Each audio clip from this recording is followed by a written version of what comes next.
Since the devastating Eaton and Palisades fires tore through Southern California, changing entire communities in the blink of an eye. Thousands of people lost their homes, including an actor whose face you may recognize, but whose story you haven't heard until now. And here's George Pinocchio to share his story for us. And it's someone we've been talking to for years now. Richard Cabral hasn't always had an easy life. Growing up in East LA, he was in a gang, he got into drugs, and he went to prison. But when he was released, Richard became a new man. He also became an actor. It's a career he's been successfully building for about 16 years.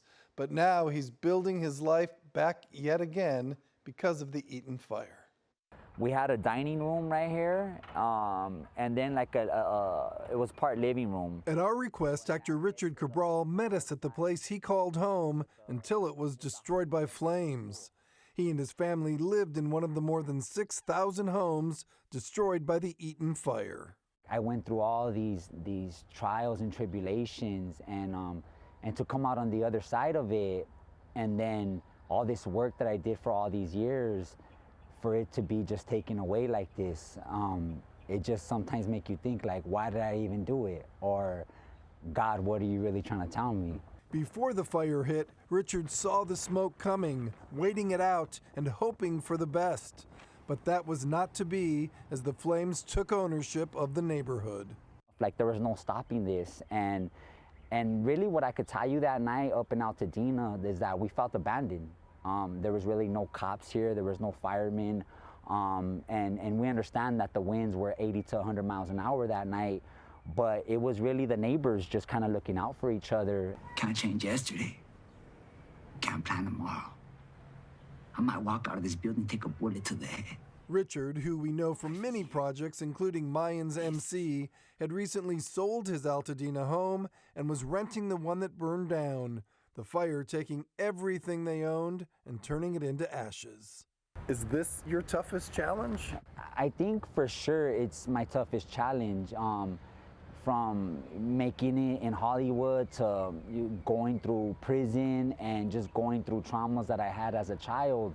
But I think it kind of set me up for this in a weird way, because if I didn't go through that, then maybe I couldn't really see this out in a good way. Richard turned to his art to help heal, writing a poetic interpretation of his experience. I think there's a lot of people that are still lost and still broken in our city, and that's why I wrote that piece, for them to understand that they're not alone, that we're all going through this together. I asked him to read some of it. Los Angeles was burning. We heard the sirens. We seen the chaos. We heard the alarms. We seen the fright. We felt the panic. I was praying that the fire spirits would somehow pass over my home. Spare me and my family and our worldly possessions, the things we cherished, the things we held close to our heart. I moved to my wife and I held her as she cried. I stood quiet and stared at the scene. My son looked at our burning ruins, trying to understand what it all meant. I stepped on the wreckage of my once home, trying to put the pieces together, trying to put the pieces in order, but there are no pieces and there is no order in a catastrophe.